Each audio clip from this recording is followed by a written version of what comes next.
an'Andriamanitra moa ny ijoroako vavolombelona zany. Zavatra tena niainana fa tsy hoe foroporonina fa za dia tao amin'ny fiangonana zandriny anankiray. Ilako tsindro hoe tsy ho tenenina ilay anaram-piangonana satria izay nitantarana ny zava-nisy niainana rehetra dia gaga ny olona hoe niaina an'izany ve nareo, izany ve ny zava-nisy tao. Fa izay zany dia tena niaina tamin'ny hoe resaka ampafolo-karena ary ny zokiko raha vaviko no mahafantatra ny fiainanay efa niteny tamiko hoe tsy mety ny io izy raha hoe ato an-trano tsisy nefa ny vola alefa amin'izao. Fa nanjaka tao anatinay zany a, izay moa mpiandraikitra zany dia tena hoe akaiky ilay mpanompon'Andriamanitra dia manana fatahorana ary izy tsy azo valiana. Dia isan-kerinandro makany mifandimby manasa lamba, dekolazy ny zanany aloha, mifantranony aloha.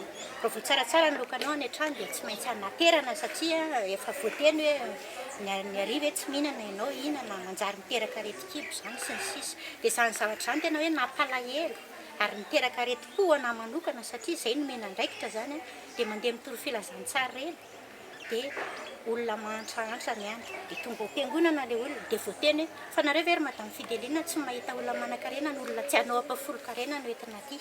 Dia raha ohatra koa marary moa mivadiko tamin'izany andro izany sepitra dia nanao fampanantenana zany izy hoe misy mission ataoko dia raha miverina avany a hividy tamotamo ho an'ny fiangonana ka tsy ampy ilay vola tany dia tsy azo ilay tamotamo dia voaoziny nareo satria niteniteny foana nanao vady nefa tsy mahita. Ohatrohatr'izany ny zavatra niainana tao. Dia teo amin'ilay hoe groupe de louange koa ny tena sady mpiandraikitra dia ohatrany hoe resaka lamaody ny tena be dia be tamin'izany fotoana izany. Tena takona izany Jesosy e, fa izay nireharesy ny zesta tao ary sahako milaza fa raha tamin'izany andro izany any maty dia tany amin'ny elo sahako milaza amin'izany. Fa isaorako an'Andriamanitra lehibe na dia izany raha ny zavatra niainana tao dia mbola zaka foana.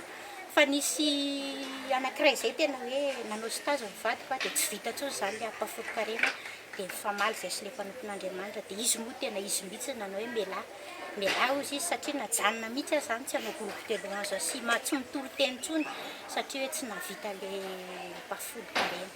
Dia izany rehetra izany no niteraka alahelo sy aretim-po mihitsy. Dia za moa tena hitan'ny tompo mihitsy izany ilay etaetako sy fitiavako azy izay sy ny ankohonako efa hoe misafidy ny hamompony tompo a. Dia indray andro nanapa-kevitra izany izay tsy nakany intsony satria fiatsaram-bela tsisy izy isaky ny avy hivavaka ianao alahelo ny hita. Dia nahita tamin'ny fahitalavitra teo ihany koa fandaharana dia gaga be aho hoe miteny ny ampafolo-karena izy hoe tsy atao reny dia taitra ary tsy nilaza mihitsy tamin'ny vady aman-janako hoe izay vao nahita mpanompon'Andriamanitra teto Madagasikara niteny an'izany hoe tsy atao ny ampafolo-karena. Ary za zao samy mijoro eto anatinareo fa tsy manao ampafolo-karena izany fa tahian'Andriamanitra ny fiainanay salama tsara izay a.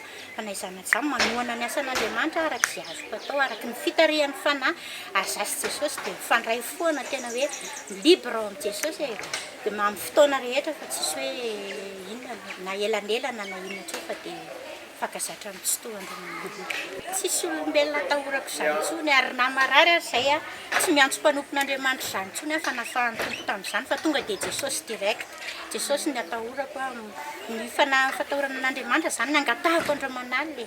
Fa rehefa matahotra an'Andriamanitra moa dia mandeha ho azy ny zavatra rehetra fa miaro foana Jesosy satria izay olona matahotra anazy sy tia azy ihany koa moa tia.